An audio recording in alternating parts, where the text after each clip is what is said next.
கர்த்தர் உங்களை ஆசீர்வதிப்பார். பழைய பாடல், அநாதி தேவன் உன் அடைக்கலமே, அவர் நித்திய புயங்கள் உன் ஆதாரமே. Just 2 stanzas and I'll be going into the word. தானியேலின் புஸ்தகத்துக்கு திருப்பிக்கோங்க.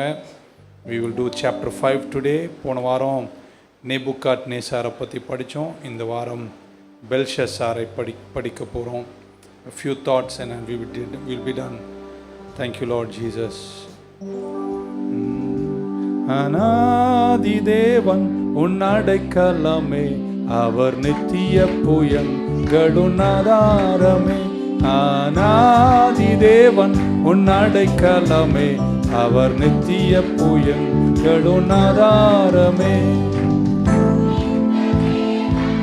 என்றென்றும் உள்ள சதா காலமும் நமது தேவன் மரண பரியந்தம் நம்மை நடத்திடுவார். அநாதி தேவன் உன் அடைக்கலமே, அவர் நித்திய புயங்களுன் ஆதாரமே. அநாதி தேவன் உன் அடைக்கலமே, அவர் நித்திய புயங்களுன் ஆதாரமே. காருண்யத்தாலே இழுத்து கொண்டார் தூய தேவ அன்பு, காருண்யத்தாலே இழுத்து கொண்டார் தூய தேவ அன்பே. இவனாந்திரத்தில் நயம் காட்டி உன்னை இனிதாய் வருந்தி அழைத்தார். இவனாந்திரத்தில் நயம் காட்டி உன்னை இனிதாய். இந்த தேவன் என்றென்றும் உள்ள சதா காலமும் நமது தேவன் மரண பரியந்தம் நம்மை நடத்திடுவார். அநாதி தேவன் உன் அடைக்கலமே, அவர் நித்திய புயங்களுன் ஆதாரமே. அநாதி தேவன் உன் அடைக்கலமே, அவர் நித்திய புயங்களுன் ஆதாரமே. கனக பாதை காரிருளில் தூய தேவ ஒளியே, கனக பாதை காரிருளில் தூய தேவ ஒளியே. அழுகை நிறைந்த பள்ளத்தாக்குகளை அரும் நீரூற்றாய் மாற்றினாரே. அழுகை நிறைந்த அரும் நீரூற்றாய் மாற்றினாரே. இந்த தேவன் என்றென்றும் உள்ள சதா காலமும் நமது தேவன் மரண பரியந்தம் நம்மை நடத்திடுவார். அநாதி தேவன் உன் அடைக்கலமே, அவர் நித்திய புயங்களுன் ஆதாரமே. அநாதி தேவன்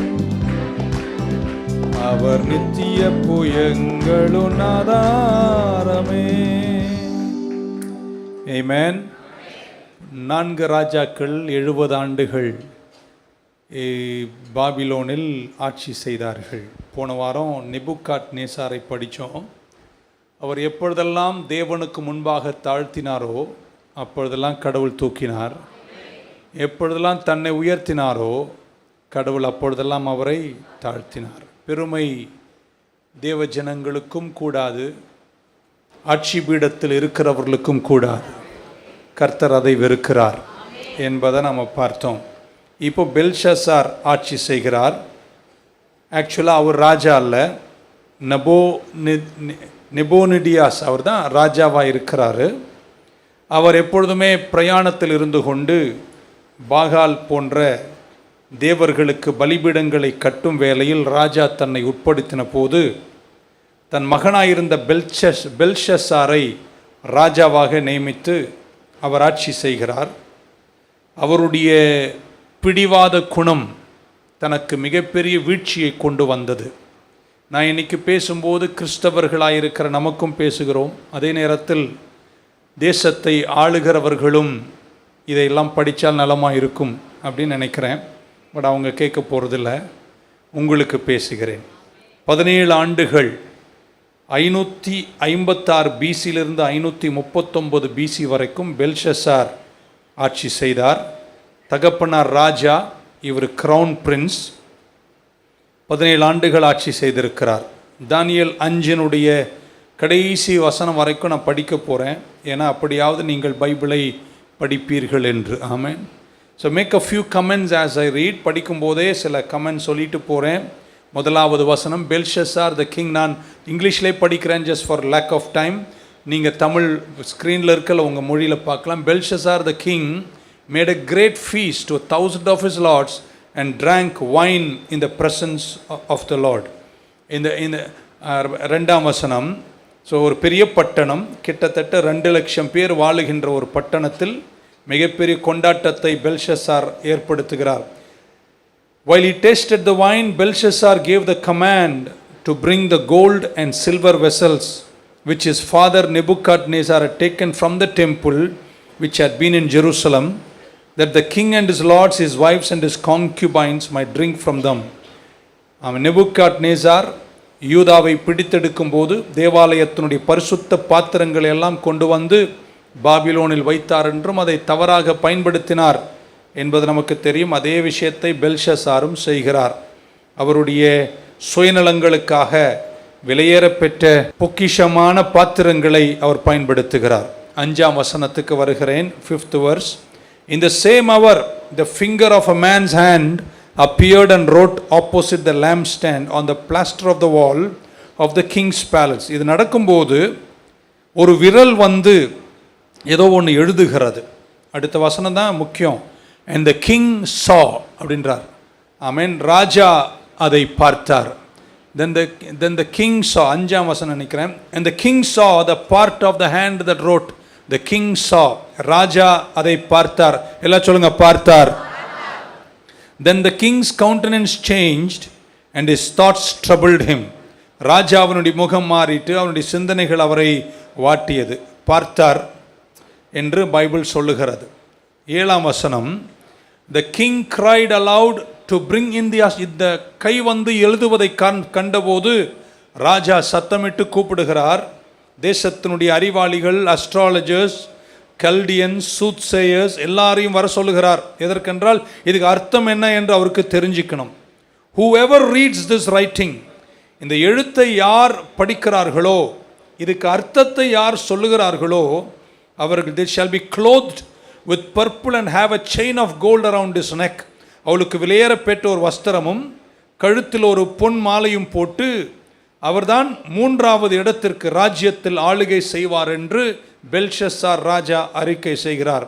ஸோ முதல் நெபோனிதியாஸ் அவர்தான் ராஜா, இவர் கிரவுன் பிரின்ஸ் பெல்ஷசார். இப்போ இந்த எழுத்துக்கு அர்த்தம் யார் சொன்னாலும் அவர்களை 3வது இடத்தில் ஆளுகையில் வைப்பேன் என்று அவர் சொல்லுகிறார்.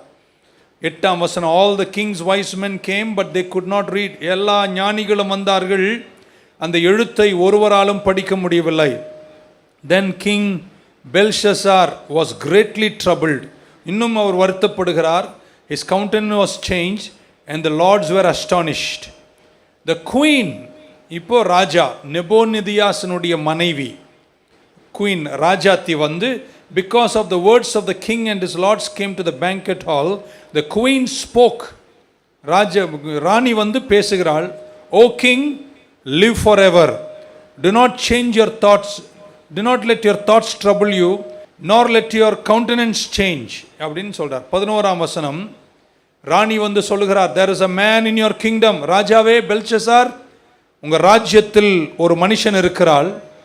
In whom is the spirit of the holy God. அவருக்குள் பரிசுத்த தேவனுடைய ஆவி இருக்கிறது. And in the days of your father, உன் தகப்பனாரின் காலத்தில், நெபுகாத்நேசாரின் காலத்தில், light and understanding and wisdom like the wisdom of the gods were found in him. யாருக்கும் இல்லாத ஞானம் அந்த மனுஷனுக்குள் இருந்தது. யாரை குறித்து சொல்றாங்க? தானியேலை குறித்து. And King Nebuchadnezzar, your father the king made him chief of the magicians, astrologers, Chaldeans and soothsayers. 12ஆம் வசனம். Inasmuch as an excellent spirit, knowledge, understanding, interpreting dreams, solving riddles and explaining enigmas were found in this Daniel, whom the king named Belteshazzar. Now let Daniel be called. Daniel கூப்பிடு ராஜாவே. He will give the interpretation, the writing on the wall explained. Amen. இவ்வளவு தூரம் புரியுறவங்க எல்லாம் ஆமென் சொல்லுங்க பார்க்கலாம். So நேபுகாத்நேசார் இப்போ ராணி வந்து சொல்கிறா, எனக்கு தெரியும் ஒருவரை, அவர் மேலே தேவனுடைய ஆவியானவர் இருக்கிறார், அவர் வந்தார்னா இந்த எழுத்துகளுக்கு அவர் என்ன செய்வாராம், பதில் சொல்வார். ஆமென். பெல்ஷஸார் ராஜா பேரு, தானியலுக்கு நேபுகாத்நேசார் போட்ட பேரு பெல்தஷஸார்.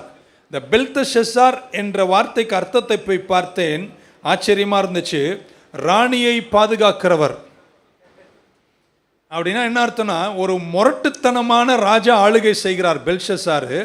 அவர்கிட்ட போய் தானியல்னு ஒரு தேவனுடைய மகன் இருக்கிறார் என்று சொன்னால் அவருக்கு கோவம் வந்து ராணி தலையே வெட்டிடுவார். அப்படிப்பட்ட முரடன் அவன். ஆமென். அதனால பாருங்க, ஆண்டவருடைய எல்லாமே எவ்வளோ அழகாக ஆர்கெஸ்ட்ரேட் பண்ணி கொண்டு வரார்னா, தானியல் அங்கே போய் நிற்கும் போதும் ஆமென், பெல்தஷஸார்னு அவருக்கு பேரிட காரணம் ராணியை பாதுகாக்கிற தெய்வம். அந்த அம்மாலையும் கடவுள் பாதுகாக்கிறார். எல்லாத்துலேயும் தேவனுடைய நோக்கம் உண்டு என்று நம்புறவங்கெல்லாம் ஒரு ஆமீன் சொல்ல மாட்டீங்களா? 13வது வசனம், Daniel was brought in before the king. The king spoke and said to Daniel. ராஜா சொல்றார், பெல்ஷஸார் தானியலை பார்த்து சொல்றாரு, இறக்குறார் பாருங்க, இறக்கி பேசுறது. Are you the Daniel who is one of the captives from Judah? யூதாவிலிருந்து வந்த ஒரு சிறை பிடிக்கப்பட்ட மகன் நீதானா? Whom my father the king brought from Judah? யூதாவிலிருந்து சிறைப்பிடித்து கொண்டு வந்த ஒரு அடிமைதானே அப்படின்னு இறக்கி பேசுகிறார் ராஜா. நீங்க யாரும் இறக்கி பேசாதீங்க. ஆமென். The king is, ராஜா அவரை இறக்கி பார்க்கிறார். ஏன்னா ராணி சொல்றார், அவர் மேல தேவாவி இருக்கு, அவரை போல ஞானி இல்லை. அப்படியா? நீயா டேனியலா? எங்க அப்பா உன்னை சிறைப்பிடித்து வந்த அடிமைதானே நீ அப்படின்னு சொன்னார். ஆமென். 14ஆம் வசனம் கவனிக்கணும். அதுல இருந்தா 3 புள்ளிகளை எடுக்கிறேன். ஐ ஹவ் ஹர்ட் அப்படின்றார். இங்கிலீஷ்ல எல்லாம் சொல்லுங்க, ஹர்ட். கேள்விப்பட்டு, நான் உன்னை பத்தி கேள்விப்பட்டிருக்கிறேன். that the spirit of God is in you and that light and understanding and excellent wisdom are found in you. நான் உன்னை பத்தி கேள்விப்பட்டிருக்கிறேன். முதல்ல சொன்னார் நான் பார்த்திருக்கிறேன், ரெண்டாவது சொன்ன நான் கேள்விப்பட்டிருக்கிறேன், ஆனால் நம்பல அவர். ஆமென். 15வது வசனம், now the wise men, the astrologers have been brought in before me that they should read this writing and make known to me its interpretation, but they could not give the interpretation of the thing. And I have heard of you that you can give interpretations and explain enigmas. Now if you can read the writing and make known to me its interpretation, you shall be clothed with purple and have a chain of gold. கவனிக்கிறீங்களா? or around your neck, and you will be the third ruler in the kingdom. இதுக்கு மட்டும் பதில் சொல்லிட்டீனா இந்த தானியேலை உன்னை ராஜ்யத்துல 3வது இடத்துல வைப்பேன்றார். ஆமென். then Daniel answered. தானியேல் பதில், தானியேலும் ரொம்ப பெரிய ஞானி தேவ பிள்ளையா இருந்தாலும் இறக்குனவனை கொஞ்சம் இறக்கி பேசுறார். ஆமென் சொல்ல மாட்டீங்களா? he said, O king, let your gift be to yourself. எனக்கு தரேன்னு சொல்ற கிஃப்ட் எல்லாம் நீயே வச்சுக்கோ. நான் லஞ்சத்துக்காகலாம் இங்க வரல, நான் தேவ நோக்கத்தில் இருக்கிறேன். and I'll give your rewards to another. உங்க ரிவார்ட் எல்லாம் வேற யாருக்க கொடுங்க. yet I will read the writing to the king and make known to him the interpretation. நீ கொடுக்கிற ஈவுகளை காட்டிலும், நீ கொடுக்கிற பணத்தை காட்டிலும், கோல்டு செயினை காட்டிலும், நீ கொடுக்கிற பதவியை காட்டிலும், அதை பத்தி அதெல்லாம் ஓரமா வச்சு வேற யாருக்க கொடுத்துரு அப்படின்னு சொல்லிட்டு சொல்றாரு, ராஜாவே உன்னுடைய எழுத்துகளுக்கு பதில் நான் சொல்லுகிறேன். ஆமென். பின்னாடி உங்களுக்கு தெரியும், ராஜா கிட்ட இருந்து தானியேல் அந்த வஸ்திரத்தையும் அந்த கோல்டு செயினையும் வாங்கி கொண்டார். ஏன்னா அவருக்கு கடவுள் ஒரு வெளிப்பாடு கொடுக்கிறாரு. பெல்ஷஸார் ரொம்ப நாள் இருக்க மாட்டான். அகங்காரமா இருக்கிறவங்கலாம் ரொம்ப நாள் நிலைக்க மாட்டாங்க. ஏன் அவ்வளோ சோகமாமேன்னு சொன்னீங்க? அதான் உண்மை. Amen. So he realizes Belshazzar is about to be killed. அதனால் அவர் அதை வாங்கி கொண்டு அடுத்த அளவுக்கு போகிறார். 18ஆம் வசனம், O king, the most high God gave Nebuchadnezzar your father a kingdom and majesty, glory and honor. இப்போ ராஜாவுக்கு தானியேல் பதில் சொல்லுகிறாரு, என்னை இறக்கி அடிமேன்னு சொன்னல, அவர் லைட்டா ஞானமா ஒன்று விடுறார். உங்க அப்பா இருக்காரு நெபுகாத்நேசார், அவர் ராஜரீகம் செய்தது எனக்கு நல்லா தெரியும்.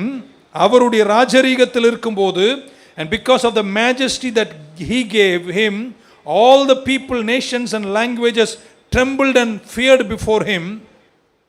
whomever he wished he executed, whomever he wished he kept alive, whomever he wished he set up, and whomever he wished he put down. உங்கள் அப்பா இருந்தாரே, அவர் எனக்கு நல்லா தெரியும். அவர் யார் வேணுமா வச்சுப்பார், யாரை வேணா கொல்லுவார், யார் வேணா இறக்குவார், யாரை வேணா ஏற்றுவார். உங்கள் அப்பன் எல்லாமே திமிரு பிடிச்சவங்க. ஆமென். ஓகே. ஸோ டேனியல் இதை சொல்லும்போது, தானியல் பெல்ஷஸ்ஸாரை, ராஜரீகத்தில் இருக்கிறவரை இறக்கி பேசக்கூடாது பாருங்க, ஞானமாய் பதில் சொல்லுகிறார். ஆமென். நீ என்னை பார்த்து அடிமேன்ற, பரவாயில்ல இருந்துக்கிறேன், ஆனால் உங்கள் அப்பா யாரை வைக்கணும்? ஓகே, ஆமேன் ஆமேன், உங்களுக்கு புரிஞ்சிருக்குன்னு நினைக்கிறேன். ஹல்லேலூயா. பெல்ஷஸ்ஸார் பதில் சொல்லுகிறார். 18-19 வாசனம். 20வது வசனம். when his heart was lifted up, அவருடைய இருதயம் மேட்டிமையாகி. இதுதான் பிரச்சனை ராஜாக்களுக்கு. அவர்களுடைய ஆவி கர்வத்தினாலே கடினப்பட்ட போது அவர் தமது சிங்காசனத்திலிருந்து தள்ளப்பட்டார், அவருடைய மகிமை அவரை விட்டு அகன்று போயிற்று என்று தானியேல் சொல்றார். ஆமென். then he was driven from the sons of man, his heart was made like the beast, and his dwelling was with the wild donkeys. They fed him with grass like oxen, and his body was wet with the dew of heaven, till he knew the most high God rules over the kingdom of man and appoints over it whomever he chooses. உனக்கு தெரியுமா தெரியாதா? பெல்ஷஸ்ஸார், நேபுகாத்நேசார் இருந்தாரே, ராஜரீகத்தில் உயர்ந்தவர். ஆனா என் தேவனுக்கு முன்பாக மேட்டுமையா இருந்ததனால மிருகத்தை போல கடவுள் மாற்றி, ஆமென், கழுதைய மாதிரி புல்ல தின்ற அளவிற்கு கடவுள் அவரை இறக்குனதை மறந்துராது. எத்தனை பேருக்கு தெரியுமா? ஆண்டவர் நினைச்சார்னா எவ்வளவு பேர் ராஜாவையும் கீழே இறக்குவார். 22ஆம் வசனம். but you his son Belshazzar, அவருடைய குமாரனாகிய பெல்ஷஸ்ஸார் என்னும் நீரோவென்றால் இதையெல்லாம் அறிந்திருந்தும், எல்லாம் சொல்லுங்க, அறிந்திருந்தும், பார்த்தாரு, கேட்டாரு, அறிந்திருந்தாரு. இதுதான் ரொம்ப முக்கியமான வார்த்தைகள். அறிந்திருந்தும், அடுத்த வார்த்தை அறிந்திருந்தும் நீ உமது இருதயத்தை தாழ்த்தாமல். கடவுள் உயர்கிறவர்கள் கிட்ட, வளர்கிறவர்கள் கிட்ட எதிர்பார்க்கிறது தான் தெரியுமாங்க தாழ்மை. ஒரு ஆமேன் சொல்லிடுங்க பார்க்கலாம். You knew all this, yet you lifted yourself up against the Lord of heaven. They have brought the vessels of his house before you. You and your lords and your wives and your concubines have drunk wine from them, and you have praised the gods of silver and gold and bronze and iron, wood and stone. உங்கள் தேவர்கள் பொன்னும் வெள்ளியும் வெண்கலமும் இரும்பும் மரக்கட்டையும் கல்லுமாய் இருக்கிறார்கள். அவர்கள் பார்க்கிறார்கள், ஆமென், அவங்களால பார்க்க முடியாது, அவங்களால கேட்க முடியாது, அவங்களால உணர முடியாது. ஆனால் நான் ஆராதிக்கிற தேவனால பார்க்கவும் முடியும், கேட்கவும் முடியும், உணரவும் முடியும். பெருமை கொள்ளாதே அப்படின்றார். ஆமென். இந்த பார்ட்டி நடக்கும்போது தானியேல் அங்கே இல்லை. ஆனால் தானியேலுக்கு கடவுள் வெளிப்பாடு கொடுக்கிறாரு. பரிசுத்த பாத்திரங்கள் எல்லாம் நீ கொண்டு வந்து தவறாய் பயன்படுத்தினாய். ஆமென். உங்கள் தேவர்களால் பார்க்க இயலாது, கேட்க இயலாது, அறியும் இயலாது. ஆனால் நான் ஆராதிக்கிற தெய்வனை நீங்க பார்க்க முடியும், நீங்க கேட்க முடியும், நீங்க அறிய முடியும். இன்னொரு முறை சொல்றேன், நல்லா ஆமென் சொல்ல. நான் ஆராதிக்கிற என் தேவனை நீங்க பார்க்க முடியும், நீங்க கேட்க முடியும், நீங்க அறிய முடியும். அவர் செயல்களை நீங்க பார்க்க முடியும், அவர் சத்தத்தை நீங்க கேட்க முடியும், அவரை பர்சனலா நீங்கள் அறியவும் முடியும். அதுதான் வித்தியாசம் என்று தானியேல் சொன்னார். 24க்கு வருகிறேன். then the fingers of the hand were sent from him and this writing was written. அப்பொழுது அந்த கையுறுப்பு அவரால் அனுப்பப்பட்டு இந்த எழுத்து எழுதப்பட்டது. ஆமென். and this is the inscription that was written. என்ன எழுதப்பட்டது? மெனே மெனே தெக்கேல் உப்பார்சின் என்ற எபிரேய மொழியின் வார்த்தை அங்கே எழுதப்பட்டது. நேரம் எடுத்து அதை விரிவாக்க வேண்டும், நமக்கு நேரம் இல்லை என்பதால் ஷார்ட்டா சொல்றேன். மெனே மெனே என்றால் நம்பர்டு, வெய்ட். உப்பார்சின் என்றால் டிவைடட். பெல்ஷஸ்ஸாரே, உன்னுடைய நாட்கள் எண்ணப்பட்டது, உன் ராஜ்யத்தை அளந்துட்டேன், உன் ராஜ்யம் உன்னை விட்டு பிரிக்கப்படுகிறது. நல்ல ஒரு அழில சொல்வீங்கன்னு பார்த்தேன். அது எங்கேயோ போய் விழட்டுமே. இன்னொரு முறை சொல்ல போறேன், சபை ஏகீபித்து ஒரு ஆமீன் சொல்லணும்.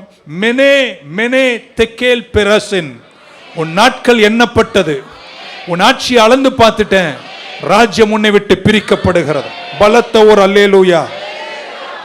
26 this is the interpretation of each word அப்படின்றார். Mene, God has numbered your kingdom and finished it. உன் ராஜ்யத்தை கணக்கு போட்டு கர்த்தர் முடிச்சிட்டாரு. தெக்கேல், நான் உன்னை அளவுகோலில் வைத்து அளந்திருக்கிறேன். ஆமென். பெரேஸ், உன்னுடைய ராஜ்யம் உன்னை விட்டு பிரிக்கப்படுகிறது. இது மீண்டும் நான் எடுத்து மீதியர்களுக்கும் பெர்ஷியர்களுக்கும் ஆட்சி மாற்றத்தை கொண்டு வரப்போகிறேன். 29ஆம் வசனம். Then Belshazzar gave the command. உடனே பெல்ஷஸ்ஸாருக்கு பதில் சொன்னபோது அவர் ஆணையிடுகிறார். தானியேலுக்கு வஸ்திரம் தரிக்கப்பட்டது. And put a gold chain around his neck and made a proclamation concerning him that he should be the third ruler in the kingdom. Belshazzar's fall. Amen. பெல்ஷஸ்ஸார் இங்கதான் 30ஆம் வசனம். That very night, அன்றைக்கு ராத்திரியிலேயே, கர்த்தருடைய விரல்கள் எழுதின அந்த ராத்திரியிலேயே பெல்ஷஸ்ஸாரின் வாழ்க்கை முடிந்து போயிற்று. எத்தனை பேர் தெரியும், ஆண்டவர் சிலதெல்லாம் சொன்னார்னா சரியா அன்னைக்கு ராத்திரியே முடிப்பார். And Darius and Mede received the kingdom being about 62 years old. Amen. ஒரு அதிகாரமே படிச்சு முடிச்சிட்டோம். Stubbornness என்ற வேர்டை நான் இங்க கொண்டு வர விரும்புகிறேன். Stubbornness என்பது பெருமையிலிருந்து வரக்கூடியது. பிடிவாதம் என்று சொல்லலாம், முரடு, மேட்டிமை, விட்டு கொடுக்காத ஒரு சுபாவம். சில விஷயங்களை விட்டு கொடுக்காம இருக்கணும். சில இடத்துல நம்ம தாழ்மையா இருப்பது தான் நமக்கு வெற்றி. பாபிலோன் அப்படின்னாலே பாபேல் அப்படின்ற வார்த்தையிலிருந்து, பாபேல் என்றாலே குழப்பம், குழப்பத்திலிருந்து வருது. 3 வார்த்தைகள் இதிலிருந்து எடுத்துக்கொண்டு உங்களுக்கு எல்லா சண்டையும் 3 வேர்ட்ஸ் கொடுப்பது. பாயிண்ட் நம்பர் 1, ராஜா பார்த்தார். The king saw but he didn't look. நிறைய பேர் பார்க்குறீங்க ஆனா பார்க்கறது இல்லை. எப்படி சொல்றது? He saw but he didn't look. அவர் பார்த்தார் ஆனால் நோக்கவில்லை. நானும் 32 வருஷமா இங்கிருந்து பேசுறேன். நீங்கள் நிறைய பேர் பார்த்திருக்கிறீர்கள் ஆனால் பார்க்க மாட்டீர்கள். புரிஞ்சிருந்தா ஆமென் சொல்லியிருப்பீங்க. மோசே எரியும் முட்செடியை கண்டார். ஆமென். முட்செடியை பார்த்தாரு. அவர் பார்த்தாரு, உடனே அந்த பக்கம் திரும்பினாரு. He saw and he looked. நிறைய பேர் பார்க்குறீங்க ஆனா சரியா பார்க்கறது இல்லை. இன்னைக்கு காலையில் உங்களை உற்சாகப்படுத்துகிறேன், நீங்கள் பார்க்கணுங்க. அல்லேலூயா. சொல்ல மாட்டீங்களா? எத்தனை வசனங்களை வாரந்தோறும் உங்களுக்கு எடுத்து சொல்லுகிறோம். அதன் ஆழங்கள் விலையேற பெற்றது. நீங்க சிலர்லாம் அதனுடைய வெளிப்பாடை பார்த்திருந்தாலே உங்க வாழ்க்கை வேற லெவல் போயிருக்கும். பெல்ஷஸ்ஸார் பார்த்தார். ஆமென். சின்ன பையனா இந்த பெல்ஷஸ்ஸார் நேபுகாத் நேசாரின் ஆட்சி பீடத்தில் இருக்கும்போது அக்கினி சூளையை கண்டார். 3 பேரை எரிக்க அவருடைய தகப்பனார் முற்படுகிறார். 7 மடங்கு தீச்சூளை அதிகரித்தார். உள்ளே போன போது 4வது ஒருவர் இறங்கி நேபுகாத் நேசார் சொல்லுகிறார், அவர் தேவகுமாரனை போல இருக்கிறார். இதையெல்லாம் யார் பார்த்தார்? பெல்ஷஸ்ஸார் பார்த்தார். பார்த்தும் நம்பாதவர்கள். நான் நினைக்கிறேன் நம்ம சர்ச்சில் எல்லாருமே பார்க்கிறவங்களா இருக்கணும், அதை திரும்பியும் பார்க்கிறவங்களா இருக்கணும். You see it but you don't look at it. நீங்க நிறைய பேர் வேத வசனத்தினுடைய மகத்துவங்களை பார்த்த பின்னாடி இன்னும் ஒரு முறை அதை திரும்பி பார்த்திருந்தா உங்க வாழ்க்கை இன்னொரு திருப்பத்தை கண்டு இருக்கும். He saw but he did not look. உண்மையான தேவனை பெல்ஷஸ்ஸார் அறிந்திருந்தார். ஆனால் நின்று, ஓ இப்படி ஒரு தேவன் இறங்கி வந்து தன்னுடைய பிள்ளைகளை பாதுகாக்க தீச்சூளையில் இறங்குவாரோ, இப்படி ஒரு தேவனை நான் பார்த்தேனே என்று பார்த்தும் அதை குறித்து கொஞ்சம் கூட கவலைப்படாதவனாய் இருந்த பெல்ஷஸ்ஸாரின் முடிவு நலமாயில்லாமல் போயிட்டு, மேட்டிமையும் பெருமையும் இருக்கும் வரை பார்த்தும் பார்க்காமல் செல்லுவோம். இன்னைக்கு உங்களை உற்சாகப்படுத்துறேன், பார்த்த பின்னாடி நின்று திரும்ப பாருங்கள், நம் தேவன் பெரியவராய் இருக்கிறார். ஆமென். எவ்ரி வீக், வாரம் எத்தனை வசனங்களை நம்ம பார்க்கிறோம். பரிசுத்த பாத்திரங்களை கொண்டு வந்து இஷ்டத்திற்கு ராஜ்யத்தில் கொண்டு வந்து அதை தவறாய் பயன்படுத்தின பெல்ஷஸ்ஸாரும் கூட்டங்களை குறித்து தானே 5ஆம் அதிகாரம் சொல்லுகிறது. இதையெல்லாம் பார்த்தார்கள். தன் தகப்பனார் செய்த தப்பை பார்த்தார்கள். பார்த்த பின்னாடியும் கொஞ்சம் கூட அதை குறித்து கவலைப்படாமல் அதே தவறை பெல்ஷஸ்ஸார் திரும்ப செய்கிறார். இன்னைக்கு உங்களை உற்சாகப்படுத்துகிறேன், பார்த்த பின்னாடி கொஞ்சம் நின்று திரும்ப மேட்டுமையை களைந்து நின்று பாருங்கள். நீங்கள் புரிந்து கொள்வீர்கள், நீங்கள் ஆராதிக்கிற தெய்வம் பெரியவராயிருக்கிறார். ஆமென். வீக் ஆஃப்டர் வீக், வாரம் நான் என் வேலையை ஒழுங்கா செய்கிறேன். Amen. I show you from the Bible. சிலர் பார்க்கிறீர்கள், ஆனால் பார்க்காமல் இருப்பது சில நேரம் வியப்பாக இருக்கிறது. எல்லா வேத பகுதிகளையும் செவ்வாய்க்கிழமை, சனிக்கிழமை, சண்டே மார்னிங், சண்டே நைட் உங்களுக்கு காமிச்சிட்டே இருக்கோம். பக்கத்து சொல்லுங்க, நான் பார்க்குறேங்கன்னு சொல்லுங்க பார்க்கலாம். உறவில் இருக்கும்போது தேவனோடு உறவுக்கு ஒரு வார்த்தை இன்டிமெசி. அந்த இன்டிமெசி என்ற வார்த்தைக்கு ஒரு டெஃபினிஷன் சொன்னால் அதுக்கு எப்படி அர்த்தம்னா, see into me, intimacy, see into me. எத்தனை பேருக்கு தெரியும், ஆண்டவர்கிட்ட நீங்கள் வரும்போது உங்கள் உள்ளத்தை திறந்து என்னை பாருங்கன்னு சொல்கிறது அங்கே உண்மையான உறவு. ஆமென். கோவிட் காலத்தில் மாஸ்கை போட்டோம், அரை மூஞ்சி தான் தெரியும், இப்போ முழு மூஞ்சின்னு தெரிகிறது. அப்படின்னா என்ன அர்த்தம்? மறைக்காமல் என் முகத்தை உமக்கு காட்டுகிறேன். அல்லையா, சொல்ல மாட்டீங்களா? என்னை பாரும் ஆண்டவரை. பழைய பாட்டில் பக்தன் பாடினான், பாரும் தந்தையே என் உள்ளத்தை யாரும் காணா உள் அலங்கோலத்தை என்றது போல இதயம் திறந்து கர்த்தரை காட்டுவதுதான் உறவினுடைய ஆழம். மறைந்து வாழ்வதல்ல ஆழம். அல்லையா, சொல்ல மாட்டீங்களா? உலகம் மாறிக்கொண்டிருக்கிறது. ஆமென். எத்தனை பேர் இன்னைக்கு உங்களை பார்க்க கர்த்தருக்கு அனுமதி கொடுப்பீங்க? உள்ளத்தை கர்த்தர் பார்ப்பாராக. ஆமென். அங்கே கர்த்தர் உள்ளத்தை பார்க்கும் போதெல்லாம் உங்களுக்கு வெற்றியை தருவார். ஒரு கை நெஞ்சு மேலே வச்சு சொல்லுங்க, என் இதயம் என் ஆண்டவருக்கு திறந்தேதான் இருப்பதாக. நல்ல ஒரு ஆமேன்னு சொல்லுங்க பார்க்கலாம். ஒன்று, பார்த்தார் ஆனால் சரியா பார்க்கல. ரெண்டு, கேட்டார். ஆமென். he heard. நம்ம படித்தோம் வசனத்தை, he heard but he did not listen. He saw and he did not look. He heard but he did not listen. இப்பயும் நீங்கள் கேட்கிறீர்கள், ஆனால் நீங்கள் கவனிக்க மாற்றீர்கள். ஆமென். இன்னொரு வாட்டி, நீங்கள் கேட்கிறீர்கள் ஆனால் கவனிக்க மாற்றீர்கள். கேட்டவர்களெல்லாம் கவனித்திருந்தால் உங்கள் வாழ்க்கை என்னைக்கே வித்தியாசமாக இருந்திருக்கும். நேபுகாத் நேசாரை குறித்து பெல்ஷசார் கேட்டார், கேள்விப்பட்டார். புல்லு தின்னதை கேள்விப்பட்டார். ஆமென். சொல்ல மாட்டீங்களா? பதில் தானியேல் சொன்னதை கேள்விப்பட்டார்.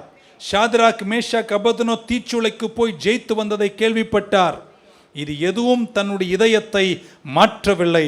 கேட்டார் ஆனால் கவனிக்கவில்லை. இன்னைக்கு உங்களை உற்சாகப்படுத்துறேன், எப்பொழுதெல்லாம் கேட்குறீங்களோ கவனியுங்கள். விசுவாசம் கேள்வினால வருது, கேள்வி கர்த்தருடைய வார்த்தையிலிருந்து வருகிறது. Christians can sometimes become very stubborn. ஆமென்.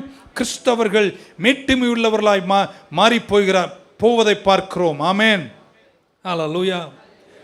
நீயா நானா? புரியல? ஓகே, இருக்கீங்களா? உலகம் இன்னைக்கு குடும்பம் அப்படி வாய்ச்சு, புருஷன் மனைவி அப்படி ஆயிட்டாங்க. யாருங்க? நீயா நானா? இன்னைக்கு நீயும் இல்லை நானும் இல்லை, எங்க குடும்பத்தில் கர்த்தர் தான். என்னைக்கு நீயா நானா ஒளியுதோ அன்னைக்கு குடும்பங்கள் நல்லா இருக்கும், சபை நல்லா இருக்கும், அரசியல் நல்லா இருக்கும், ஆட்சி பீடம் நல்லா இருக்கும்.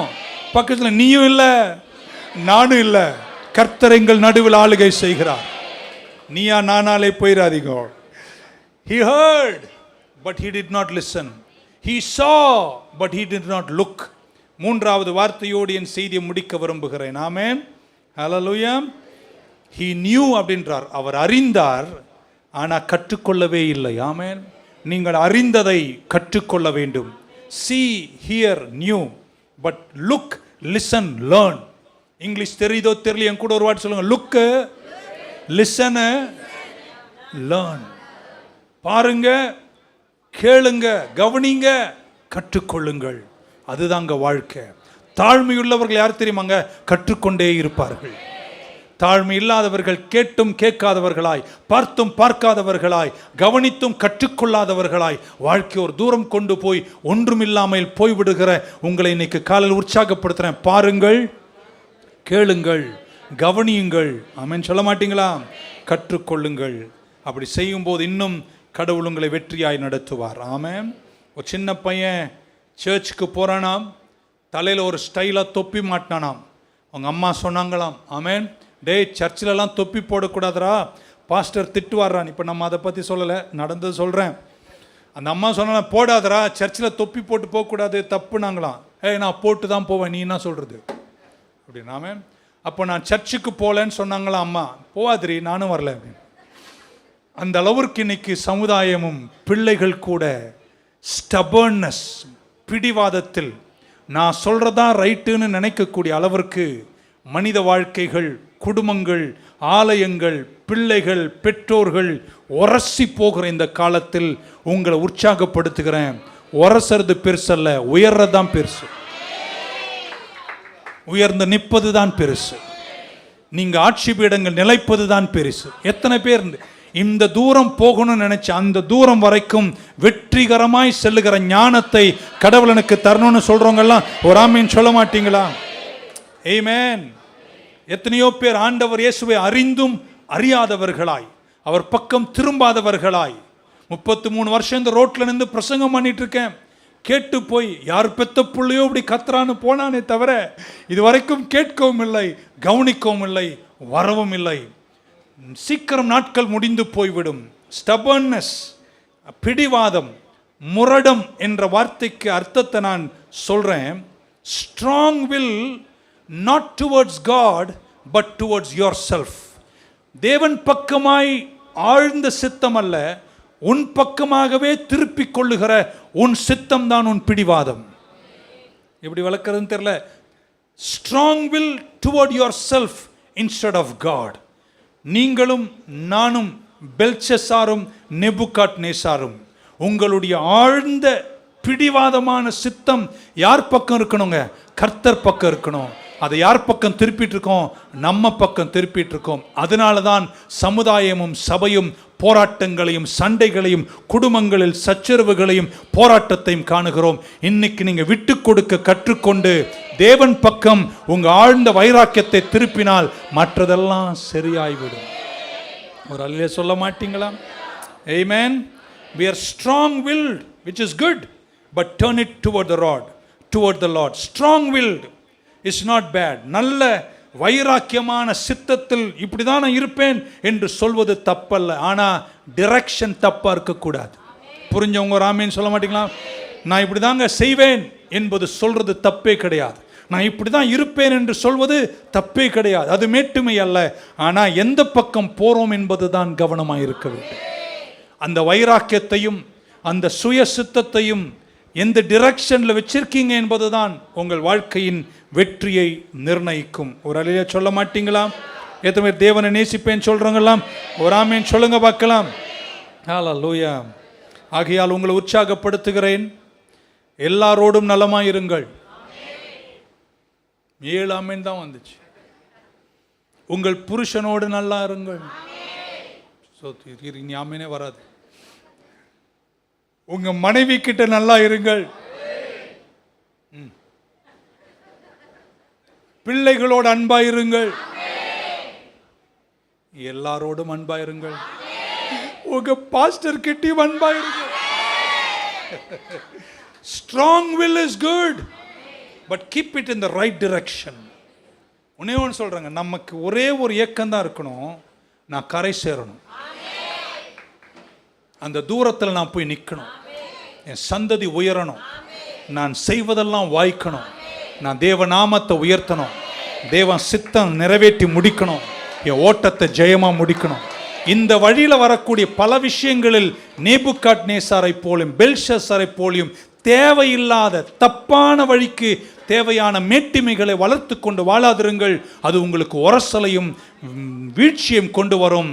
ஆனால் கர்த்தர் பக்கம் உங்க ஆழ்ந்த சித்தத்தை திருப்பிக் கொண்டு அவருக்காய் வாழ்ந்து உங்களோடு வருகிறவர்களையும் இசைந்து வாழ நீங்கள் கற்றுக்கொண்டால், சொன்னாரே அப்போஸ்தலனாகிய பவுல் எபேசியருக்கு, புருஷர்களே உங்கள் மனைவியில் அன்பு கூறுங்கள், மனைவிகளே உங்கள் புருஷர்களுக்கு கீழ்ப்படிந்திருங்கள் என்று சொன்ன வார்த்தையின்படி உரசல் குறைஞ்சு ஆமென் சந்தோஷமாக ஆனந்தமாக அதே நேரத்தில் ஞானமாக இதை கடந்து போக என்ன ஞானம் வேண்டுமோ அதை கர்த்தர் உங்களுக்கு தர வெற்றிகரமாய் கரை சேர்கிற கிருபை தந்து பிடிவாதங்களை ஓரமா வச்சுட்டு தேவன் மேல பிடிவாதத்தை வைத்துக்கொண்டு எல்லோரோடும் அன்பாய் வாழ கர்த்தர் உங்களுக்கு ஞானத்தையும் கிருபையும் இந்த காலத்தில் தருவாராக. ஒத்துக்கொள்றவங்க இருந்தா ஒரு அல்லேலூயா சொல்லிடுங்க. கண்டீர்கள் ஆனா பார்க்காம இருக்கீங்க, கேட்டீர்கள் ஆனா கவனிக்க மாட்டீங்க. மூன்றாவது என்ன சொன்னேன்? பார்த்தீர்கள் அல்லது நீங்கள் அறிந்தீர்கள் ஆனால் அதை செய்யாமல் இருக்கிறீர்கள். let us go to the shore. எத்தனை பேர் கரை சேருவேன்னு சொல்றோங்க? ஆமென் சொல்லுங்க. அன்று ராத்திரியே பெல்ஷஸ்ஸாரின் முடிவு அகோரமாக இருந்துச்சு. ஆட்சி மாற்றப்பட்டது, பதவி பறிக்கப்பட்டது. இன்னொரு ராஜாவை கர்த்தர் நியமித்தார். ராஜாக்களை தள்ளி ராஜாக்களை ஏற்படுத்துவார். மேட்டிமைக்கு இடம் கொடுக்காதீங்க, பிடிவாதத்தில் நிலைக்காதிருங்கள், கர்த்தர் மேலே வைராக்கியம் வைங்க, வெற்றி நிச்சயம். இப்படி சொன்னால் பாசம் முடிச்சிட்டாருன்னு அர்த்தம். முடிக்கல. ஒரு பாலம், ஸ்டோரி இஸ் ஒர்த் 1000 words. ஒரு படம் 1000 வார்த்தைகளுக்கு சமம் என்று சொல்வார்களே. ஒரே ஒரு ஆளு மட்டும்தான் போகக்கூடிய ஒரு பாலம். அந்த பாலம் வழியாக போக வேண்டும். கீழே நதி பிரவாகித்து வெள்ளம் ஓடுகிறது. கீழே விழுந்தா தண்ணியில் வாரிட்டு போயிடும். 2 ஆடுகள் நேருக்கு நேர் வந்து மோதுகிறார்கள். ஒன்று அந்த பக்கம் வருது, இந்த பக்கம் வருது. வேற வழியே இல்லை. ஆக மொத்தத்தில் அந்த பாலத்தில் போகிற வழி ஒரே ஒரு ஆடு மட்டும்தான் போக முடியும். 2 ஆடு போக வழி இல்லை. முதலில் 2 ஆடு வந்தது. அது சொல்லிச்சு நீ போன்னு, இது சொல்லிச்சு நீ போன்னு, நீ போ நீ போ நீ போன்னு சொல்லி 2ம் நல்லா கொம்பு வச்சு முட்டி இடிச்சு 2ம் பாலத்திலிருந்து கீழே விழுந்து 2ம் தண்ணியில் அடிச்சுட்டு போச்சு. 2ம் உருப்படலை. ஏன்னா மேட்டிமையும் வைராக்கியமும் பெருமையும் ஒரு நாளும் நம்மை எங்கும் கொண்டு சேர்க்காது. அது அழிவை கொண்டு வந்தது. ஆழமாக சிந்திங்க. நேரில் மீண்டும் 2 ஆடு வந்துச்சு. அவரை பாட்டியம்மாக்காத கேட்குது. மீண்டும் 2 ஆடு வந்துச்சு. இந்த முறை அங்கிருந்த ஒரு ஆடு, இங்கிருந்த ஒரு ஆடு, 2ம் வந்து நேருக்கு நேர் முட்டியது. 2ம் பார்த்தது. இப்போ என்னடா பிரச்சனை? என்னாச்சு? நான் அந்த பக்கம் போனோம். உங்களுக்கு என்ன பிரச்சனை? நான் இந்த பக்கம் போனோம். அவ்வளோதானே, போடா அப்படின்னு நான் குனிஞ்சிடுறேன், என் மேலே மிதிச்சு போயிருந்துச்சு. குனிஞ்சான், அந்த ஆடு மிதிச்சு போயிடுச்சு. இதுவும் போச்சு, 2ம் போச்சு. கொஞ்சம் சில நேரம் குனியறதுனால ஒன்றும் தப்பே. ஏன்னா ஆக மொத்தம் நமக்கு வேண்டியது சாகாம. அதுக்குன்னு போகிறோம் வரவெல்லாம் மிதிச்சுட்டு போகணும்னு நான் சொல்லலை. அப்படி மிதிச்சாயே நானும் திரும்ப இருக்கீங்களாங்க. 2 ஆடும் தண்ணியில் போச்சு. ஆனால் இந்த 2 ஆடும் கொஞ்சம் ஞானமாச்சு. நீ குனிடா, நான் உன் மேலே ஏறி போயிடுறேன். நான் நினைக்கிறேன் அந்த ஆடு சொல்லிச்சான், இந்த வாட்டி நீ குனிஞ்செல்லாம் கவலைப்படாது, அடுத்த வாட்டி வந்தால் நான் குனிறேன். ஆக மொத்தம் 2 பேரும் 2 கரையில் போய் வெற்றிகரமாய் சேர காரணமாக இருந்தது மேட்டிமை விட்டு கொடுத்தார்கள். Let's come to the Lord today. கர்த்தர் சமூகத்தில் நம்மை அர்ப்பணித்து மேட்டிமைகளை ஓரமாய் வைத்து தேவ சித்தத்திற்கு அர்ப்பணித்து வாழ்வோம். இப்போ சொல்லி முடிச்ச வெற்றி நிச்சயம். Shall we stand in the presence of? எழுந்து நிற்போமா? Thank you. Hallelujah Lord. ஒரு குடும்பம் என்கிட்ட வந்து சொல்லிச்சு சமீபத்தில், நாங்கள் 2 பேரும் பிரியறோம் பாஸ்டர் அப்படின்னாங்க. எல்லாத்தையும் கேட்டேன். பிரச்சனை ஒன்றுமே இல்லைங்க, ஒன்றுமே கிடையாது. எல்லாம் என்ன கவனிக்கிறீங்களோ இல்லையோ, நான் வெளியே போகிறேன் பாஸ்டர், அவளை போதும் எனக்கு அப்படின்னு என்கிட்ட சொன்னாங்க. ஆமேன். ஒரே ஒரு வார்த்தை தான் சொன்னேன். அந்த பிடிவாதத்தை 2 பேரும் இன்னைக்கு அந்த பாலத்தில் விட்டு கொடுத்த மாதிரி இன்றைக்கி விட்டுட்டிங்கன்னா உங்கள் சந்ததி நல்லா இருக்கும், உங்கள் பிள்ளைங்க நல்லா இருப்பாங்க. பரவாயில்ல, கொஞ்சம் தூரம் போங்களேன். செத்தாலும் சாவேன் பாஸ்டர். இந்த செய்தி உங்கள் உள்ளத்தில் பதிந்திருக்கும் என்று நான் நினைக்கிறேன். எல்லோருக்கும் குனிந்தும் கவுந்தும் வாழணும் என்று நம்ம சொல்லவில்லை. ஆனால் அதே நேரத்தில் கர்த்தருடைய சமூகத்தில் எங்கெல்லாம் நம்ம ஞானமாக நடக்கணுமோ, கரை சேர்வதற்கு அர்ப்பணிப்போமா? 2 கரங்களை மேலே உயர்த்தி, தேங்க்யூ ஜீசஸ், உம்மை நோக்கி பார்க்கின்றே, உம்மை நினைத்து துதிக்கின்றே, உம்மை நோக்கி பார்க்கின்றே, நினைத்து துதிக்கின்றே. ஏசையா ஸ்தோத்திரம், ஏசையா ஸ்தோத்திரம், ஏசையா ஸ்தோத்திரம். அந்த சகோதரன் போகும்போது என்கிட்ட ஒரு வார்த்தை சொல்லிட்டு போனார். பாஸ்டர், நீ சொன்னதை நான் கேட்குறேன் பாஸ்டர். ஏன் பிரதர் திடீர்னு? இல்லை, என் குடும்பத்தையும் என் சந்ததிகளையும் நான் இழக்க விரும்பலைன்னார். அந்த மனிதன் எடுத்த தாழ்மையான முடிவு 3 வாரம் கடந்து இன்னைக்கு அந்த குடும்பம் நல்லா இருக்கு. எல்லாரும் கரங்களை உயர்த்தி நம்ம பிடிவாத குணங்களையும் மேட்டுமைகளையும் ஓரம் வைத்துக்கொண்டு கர்த்தர் சமூகத்தில் நம்மை தாழ்த்துவோமா? கர்த்தாவே, நன்றியோடு துதிக்கிறோம். எங்களை உரசக்கூடிய எத்தனை பிரச்சனைகள் அனுதினமும் வருகிறது. அந்த சூழ்நிலையை புரிந்து கொண்டு பார்த்ததை பார்க்கவும், கேட்டதை கவனிக்கவும், அறிந்ததை செய்யவும் எங்களுக்கு கிருபை தாங்கப்பா. எங்கள் பெருமை நிமித்தம் கண்டும் காணாதவர்களாய், கேட்டும் கவனிக்காதவர்களாய், அறிந்தும் செய்யாதவர்களாய் நாங்கள் போகாமல் எங்கள் கரையில் நாங்கள் நிற்கணும். அந்த உயரத்தை நாங்கள் காணணும். எங்களுக்கு உதவி செய்யுங்க. இயேசு கிறிஸ்துவின் நாமத்தில் வேண்டுகிறோம் ஜீவனுள்ள எங்கள் நல்ல பிதாவே. எல்லாரும் கரங்களை உயர்த்திய ஆத்துமாவே கர்த்தரை ஸ்தோத்திரி. என் முழு உள்ளமே பரிசுத்த நாமத்தை ஸ்தோத்திரி. என் ஆத்துமாவே கர்த்தரை ஸ்தோத்திரி. அவர் செய்த சகல உபகாரங்களை மறவாதே.